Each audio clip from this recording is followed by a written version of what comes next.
மானஸ் பக்கங்கள். Hi friends, இது மாலிகாவின் கேளுங்க கதை கேளுங்க.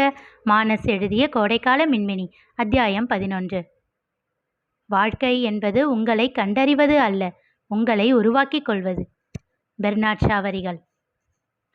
நாங்கள் உன்னை பற்றி யோசிக்கலாமா? ரகுவிடம் கேட்டார் வெங்கட்ராமன். அப்பா என்றான் திகைப்பாக. நீ சாஞ்சுக்கிட்டு இருக்கிற இந்த தோல் உனக்கு ரொம்ப வருஷம் கிடைக்காது கண்ணா. அவரை இன்னும் இறுக்கிக் கொண்டான். நான் திவாவ மாதிரி இல்லப்பா. அவர் திகைத்து அவனை விலக்கி அவன் முகம் பார்த்தார். பயப்படாதீங்கப்பா, நான் சொல்ல வந்த அர்த்தம் வேற என்றான் புன்னகையோடு. நிம்மதி பெருமூச்சோடு அவரும் புன்னகைத்தார். திவாவுக்கு எந்த எதிர்பார்ப்பும் இல்லப்பா. வாழ்க்கை போகிற போக்கில் அப்படியே ஜாலியாக சந்தோஷமாக வாழ்ந்துட்டு போகிறவன். ஆனால் நான் அப்படி இல்லை. எனக்குன்னு நிறைய லட்சியங்கள் இருக்குது, ஆசைகள் இருக்குது, எதிர்பார்ப்பு இருக்குது. என்கிட்ட சொல்லலாமா? குறும்பாக கேட்டார். செல்லமாக அவரை முறைத்துவிட்டு மீண்டும் அவரை அணைத்து கொண்டான். நான் என் ப்ரொஃபஷனில் இன்னும் உயரம் போகணும். நம்ம ஊரில் இருக்கிற பிஸ்னஸ்மேன் எல்லாருக்கும் என்ன தெரியணும். அவங்க தேவைக்கு என்னை எதிர்பார்த்து காத்திருக்கணும். அப்புறம் இதெல்லாம் ஜெயிச்சதுக்கு அப்புறம் சுண்ணுவை போய் பார்க்கணும். அவனுக்கு ஒரு தேங்க்ஸ் சொல்லணும். பாரா, அவனை இன்னொன்று ஞாபகம் வச்சிருக்கியா? என்னப்பா இப்படி கேட்டுட்டீங்க? அவன் எப்பவும் என் மனசுக்குள்ளே இருக்கான். இதுக்கு அடுத்தாச்சும் கல்யாணம் வருமா? ஆமாம், அதுக்கப்புறம்தான் மேரேஜ் பற்றி யோசிப்பேன். நம் வாழ்வில் நாம் நினைப்பது தான் நடக்க வேண்டும் என்று அவசியமில்லையே. ஜெயித்து விட்டு சுண்ணுவின் முன் நிற்க வேண்டும் என்ற ரகுவின் ஆசை நிராசையாகி அவன் சுண்ணுவை அடுத்து பார்க்கும்போது அவனை ஜெயித்து விட்டு அவன் எதிரில் எதிரியாக நிற்கப் போகிறான் என்ற விதி இருந்தால் ரகு என்ன செய்வான்? தெரியவில்லை. பொறுத்திருந்துதான் பார்க்க வேண்டும். நீ சொல்றது எல்லாம் சரிதான் கண்ணா. நான் உங்கள் கனவை தடை செஞ்சுட்டு உடனே கல்யாணம் பண்ணிக்கோன்னு சொல்ல போகிறதில்ல. ஆனா என்ற விட்டு அவன் கன்னம் தட்டி செல்லம் கொஞ்சினார். என் பொண்ணு பிறந்தப்போ அவளை இந்த கையில் தூக்குனேன். அதுக்கப்புறம் நான் ஸ்பரிசிச்ச குழந்தை நீதாண்டா. உன்னை என் மகனாதான் பார்க்குறேன். உனக்கு கல்யாணமாகி குழந்தைங்க வந்தா என் சந்ததியே வளர்ந்த மாதிரி ஒரு சந்தோஷம் கிடைக்கும். அந்த சந்தோஷத்தை கொடுப்பியா? ஏக்கமாக கேட்டார். நிச்சயமாப்பா, அதுக்கான காலம் வர்ற வரைக்கும் வெயிட் பண்ணுங்க. நான் வெயிட் பண்ண ரெடியாக தான் இருக்கேன். ஆனால் யமன் வெயிட் பண்ணணுமே பா என்றான் கோபமாக. சரி சரி, எங்களுக்கு ப்ராமிஸ் மட்டும் பண்ணிக்கொடு. மனைவி குழந்தைங்கன்னு சந்தோஷமாக ஒரு வாழ்க்கை வாழுவேன்னு. வாழாமல் எங்கே போக போகிறேன்ப்பா. அதெல்லாம் மனசுக்குள்ளே நிறைய ஆசை இருக்கு. சொல்லிக்கொண்டே வந்தவன் சட்டென்று நிறுத்தினான். ஆமாம், நாங்கன்னு அது என்ன பன்மையில? கேட்டவனின் இதழ் சின்னதாக விரிந்தது. ஓஹோ, இதுதான் விஷயமா என்றவாறே எழுந்து பீரோவின் அருகில் சென்றான். மலர்மா, வெளியே வாங்க, நான் கண்டுபிடிச்சிட்டேனே, நீங்க அவுட். சிறு குழந்தையைப் போல் சொல்லிக்கொண்டே பீரோவின் மறைவில் இருந்த அவரை கைப்பிடித்து வெளியில் இழுத்தான். குறும்பு செய்து அன்னையிடம் மாட்டிக்கொள்ளும் சிறு பிள்ளை போன்ற முகபாவத்தோடு தன் வளர்ந்த மகனின் முன் அசட்டு சிரிப்போடு நின்றார் அந்த அன்னை. அவரை முறைத்தான் ரகு. எனக்கு அப்போ இருந்தே சந்தேகம். அப்பா இப்படியெல்லாம் பேசுகிற ஆள் இல்லையே, என்னை எதுக்கும் கட்டாயப்படுத்தினது இல்லையே. திடீர்னு எதுக்கு இதை பற்றியெல்லாம் பேசுகிறாருன்னு யோசிச்சுக்கிட்டே இருந்தேன்.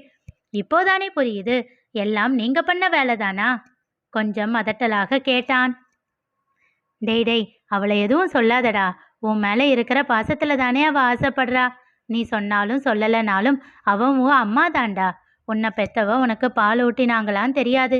நீ பசின்னு அழுதப்போ எல்லாம் உன்னை கைக்குள்ள அடக்கி பால் ஊட்டினவ தாண்டா அவ. அவர் சொல்லி கொண்டிருக்கும் போதே மலரை அணைத்து அவர் தோளில் முகம் புதைத்தான். நீ சந்தோஷமா எல்லாத்தையும் ஜெயிச்சுட்டு நிற்கும் போது நான் இருக்கேனோ இல்லையோ, அவ இருப்பா. அது உன் மேலே நான் வச்சிருக்கிற நம்பிக்கை. நிச்சயமா நீ சாதிக்க ரொம்ப வருஷம் எடுத்துக்க மாட்டேன்னு தெரியும். உனக்குன்னு ஒரு வாழ்க்கையில் உனக்குன்னு ஒரு குழந்தை வர்றப்போ ஒரு தடவை அந்த குழந்தைய அவள் கையில் கொடு. அவளுக்கு இந்த உலகத்தையே ஜெயிச்ச சந்தோஷம் கிடைக்கும். அவன் உன் அம்மாடா. அவர் சொல்லி கொண்டிருக்கும் போதே அவன் கண்ணீர் துளிகள் மலரின் தோலை நனைக்க பதறி அவனை விலக்கினார் மலர். டேய், என்னடா அழறியா? இங்க பாரு, என் செல்லம் இல்லை. என்ன இதெல்லாம்? போங்க சார், சந்தோஷமா சிரிச்சுக்கிட்டு இருந்த பிள்ளைய அழ வச்சிட்டீங்க. விடுடா கண்ணா, அவருக்கு வேற வேலை இல்லை. தன் கைகளால் அவன் கண்ணீரை துடைத்தவர் தன் முந்தானையால் அவன் முகத்தை அழுந்து துடைத்தார்.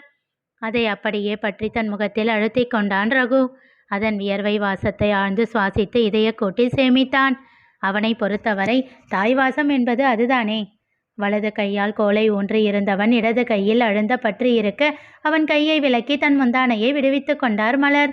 தன் இரு கரங்களால் அவன் இரு கன்னங்களை வருடியவர், என் தங்கப்பிள்ளைக்கு என்ன குறைச்சல், அவன் ராஜகுமாரன் என்று நெட்டி முறித்தார். அவர் சொல்றாருன்னு வருத்தப்படாத கண்ணா, நீ என் கையில உன் குழந்தைய கொடுக்கணும்னு கூட அவசியமில்லை. நீ ஒரு குடும்பமா இருக்கிறத பார்த்தாலே அதுவே எனக்கு சந்தோஷம்தான் என்றவர் வெங்கட்ராமனிடம் கூறினார். நீங்க வேணும்னா பாருங்க சார், என் பையன் பொண்டாட்டி குழந்தைங்கன்னு சந்தோஷமா ராஜாவாட்டம் இருப்பான். அவனுக்குன்னு ஒரு பெரிய குடும்பம் இருக்கும், ஒரு 7-8 பேர் இருக்கிற மாதிரி. இல்லை இல்லை, ஒரு 10 பேர். வேண்டாம் வேண்டாம், ஒரு 15 பேர். மாமா போதும் போதும், உங்க பேராசைக்கு ஒரு அளவில்லையா? இது என்ன பணமா நம்ம முயற்சியில சம்பாதிக்க? உறவுமா தானா அமையணும். நமக்குன்னு என்ன கடவுள் எழுதி வச்சிருக்காரோ அதுதான் நடக்கும். சரியா? சும்மா கனவு கண்டுகிட்டே இருக்காம போய் வேலையை பாருங்க. சிரித்து கொண்டே அவர் கன்னம் கிள்ளி முத்தம் வைத்தான். அவரும் சிரித்து விட்டார். சரி சரி, இனிமேல் அழக்கூடாது. சார், பிள்ளையே ரொம்ப நாள் கழிச்சு நம்மளை பார்க்க வந்திருக்கான். தேவையில்லாததெல்லாம் பேசி அவன் மனசை குழப்பிக்கிட்டு இருக்காதீங்க. யாரு? நானு? முளரை மறைத்து கொண்டே கேட்டார் வெங்கட்ராமன். ஆமா என்று விட்டு அவர் செல்ல, கொழுப்ப பாத்தியாடா இவளுக்கு, என்ன பேசு பேசுன்னு தூண்டி விட்டுட்டு உன் முன்னாடி எப்படி பேசுறா பாத்தியா என்றார். சிரித்து கொண்டே அவர் அருகில் வந்து மீண்டும் அமர்ந்தான். அப்பா டோன்ட் வரிப்பா, எனக்கு உங்களை பற்றியும் தெரியும், அவங்கள பற்றியும் தெரியும். உரக்க சிரித்தார் வெங்கட்ராமன். அவன் சிரிக்கவில்லை. என்ன ஆச்சு? அது என்ன, எப்போ பார்த்தாலும் செத்துடுவேன் செத்துடுவேன்னு. அவர் கையை எடுத்து நெஞ்சின் மேல் வைத்து கொண்டான். நான் உங்கள் பையன் இல்லையா? நான் பாவம் இல்லையா? நீங்கள் இல்லைன்னா நான் உங்களை தேடுவேனப்பா. சிறு பையனை போல் இப்போதும் வார்த்தை மாறாமல் பேசும் அவனை கண்டு அவர் இதழில் புன்னகை அரும்பியது. டே கண்ணா, கவலையே படாத, உனக்கு சாஞ்சிக்க வேற தோல் தேடி கொடுக்காம நான் இங்கிருந்து போக மாட்டேன். அது என்றான் அதட்டலாக. அவன் தலை கலைத்து செல்லம் கொஞ்ச மீண்டும் அவர் தோளில் சாய்ந்து கொண்டான். சிறிது நேரம் கழித்து கேட்டார், இன்னைக்கு ஃபுல்லா இங்கேயே இருக்க போறியா? இல்லப்பா, ஒரு காலேஜில் கெஸ்ட் செமினார் எடுக்க போறேன். 3 மணிக்கு அங்கே இருக்கணும். டேய், நீ எப்போ இந்த வேலையெல்லாம் ஆரம்பிச்ச? எல்லாம் சுந்தரமூர்த்தி சார் வேலைதான்ப்பா, அவரோட ஃப்ரெண்டு காலேஜ். சரி, இதுவும் ஒரு எக்ஸ்பீரியன்ஸாக இருக்கட்டுமேனு ஒத்துக்கிட்டேன். அதுவும் கரெக்டு தான்.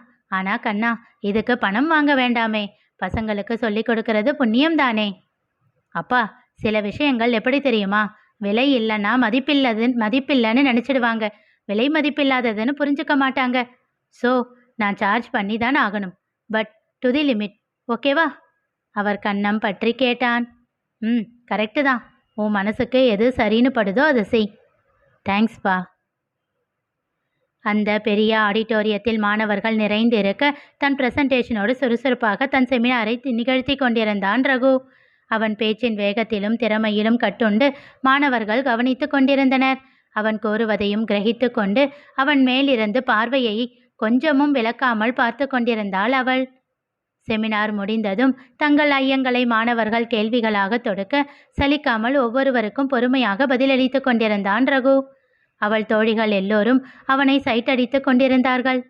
ஹேய், செம ஹேண்ட்ஸம் மேன்யா, டவுட் செஷன் முடிஞ்சா கிளம்பி போயிடுவாருடி, இன்னும் ஏதாச்சும் டவுட் கேட்டுக்கிட்டே இருங்க. எதுக்கு? ஏதாச்சும் மொக்கையா கேட்டு அவர்கிட்ட அசிங்கப்படுறதுக்கா? அப்போ நம்ம மீரா தான் கரெக்ட், நம்ம பேட்சில் அவ தானே எல்லா ஃபேக்கல்டிஸ்டையும் டவுட் கேட்பா. அட ஆமா, இவர்கிட்ட ஏன் இவர் ஒரு டவுட் கூட கேட்கவே இல்லை? அப்போதுதான் அவர்கள் அவளை கவனித்தார்கள். இப்போதும் அவன் மேலிருந்து அவள் பார்வையை விலக்கவே இல்லை. மீரா, ஏய் என்னடியாச்சு? அவளை உலுக்கினார்கள். என்ன வேணும் என்றாள் அவனை பார்த்தவாறே. சார்கிட்ட ஏதாச்சும் டவுட் கேளுடி. அப்போதுதான் அவன் மேலிருந்து பார்வையை அகற்றி தன் தோழியை பார்த்தவள், கேட்டுட்டா போச்சு என்றாள் ஒரு மாதிரியான புன்னகையோடு. அவள் முகத்தில் தோன்றுவது என்ன உணர்ச்சி என்று புரியாமல் அவள் தோழிகள் விழித்தார்கள். ரகு மேடையிலிருந்து இறங்கி சென்றான். மீரா, அவர் போறாருடி. மீரா தன் பையை எடுத்துக்கொண்டு அவனை தொடர்ந்து செல்ல அவள் தோழிகள் அவளை தொடர்ந்தார்கள். அவனை நெருங்கி எக்ஸ்கியூஸ் மீ என்றாள். எஸ் என்றவாறே திரும்பினான். எல்லோரையும் பொதுவாக பார்த்தான். வாட் ஹேப்பன் என்றான்.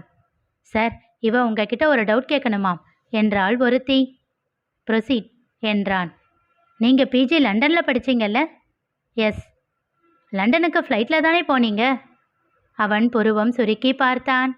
இது என்ன கேள்வி என்ற ரீதியில் அவள் தோழிகளும் திரு திருவென விழித்தபடி அவளை பார்த்தார்கள். அவன் ஆமா என்றான். நீங்க ஃப்ளைட்டில் ஏறும்போதும் இறங்கும்போதும் உங்க காலையும் ஸ்டிக்கையும் வச்சுக்கிட்டு ஏறி இறங்க கஷ்டமா இருந்ததா? அவன் கண்களை நேருக்கு நேர் பார்த்து குரலில் எந்த உணர்ச்சியும் காட்டாமல் அவள் கேட்க அவள் தோழிகள் திகைத்து விட்டனர். ஏ மீரா, என்னடி என்றனர் கிசுகிசுப்பாக. ரகுவோ அவளை அழுத்தமாக பார்க்க அவளோ அசராமல் அவன் கண்களையே பார்த்து கொண்டு இருந்தாள். எதுவும் பேசாமல் அவன் அங்கிருந்து அகன்றான். ஏண்டி இப்படி கேட்ட? அவர் என்ன நினைப்பாரு? நீயா மீரா இப்படி பேசின? பின்னால் எல்லோரும் அவளை கேள்விகளால் துளைக்க அவன் முதுகை பார்வையால் துளைத்து கொண்டு அவள் கூறிய பதிலில் அவள் தோழிகள் மட்டுமல்ல, அதை கேட்ட ரகுவும் அதிர்ந்தான். மீரா கூறியது என்ன தெரிந்து கொள்ள தொடர்ந்து கேளுங்க, கதை கேளுங்க. மீண்டும் சந்திப்போம்.